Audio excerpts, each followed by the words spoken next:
வருஷத்துக்கு லீவ் விட்டுருவேன். ஏய், எவனோ சொந்தக்காரன் சோத்துக்கு வந்துட்டான்டோ, திருப்புடா வண்டிய. மாமா நான் இல்ல. மாமா அது எவனோ. மாமா நில்லுங்க மாமா. அட நிக்க மாட்டேன். மாமா, விட மாட்டேன். போட்டு வையா. மாமா வண்டி வாடா. நில்லுங்க மாமா, சட்டை கழிச்சுவோம். மாமா சட்டை கழிச்சிருவியா? என்ன மாமா நீங்க வந்ததுக்கு அப்புறம் தான் சாப்பிடுங்க உட்கார்ந்திருக்கேன். இப்படி நீங்க ஓடுறீங்களே. அடடே மாப்ள, என்ன மாப்ள, நீ எப்ப வந்த? சாயந்தரம் தான். சாயந்தரத்துல இருந்து இங்கேவா இருக்கிற?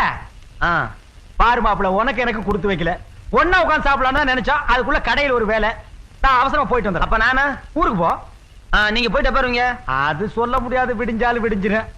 நீங்க போயிட்டு மெதுவா வாங்க. நான் சாப்பிட்டு இங்க படுத்து. என்னது சாப்பிட போறியா? டேய் வண்டி ஸ்டார்ட் போடுறா. போற நிறுத்துறா. போயிடுவான்டா. அக்கா பாசத்தை பாத்தியா?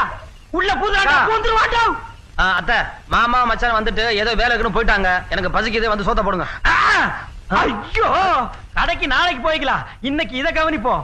ஏண்டா, சொந்தக்காரங்க தொல்லை தாங்க முடியாம தாண்டா 8 கிலோமீட்டர் தள்ளி வந்து நடுக்காட்டுல வீடு கட்டியிருக்கேன். உங்களுக்கு எல்லாம் பஸ் எப்படா கிடைக்குது? குறுக்கு பாதையில் நடந்து வந்தேன். வழியில முள்ள வெட்டி போட்டிருந்தேன். ஜம்ப் பண்ணி வந்துட்டேன்ல. நம்ம சொந்த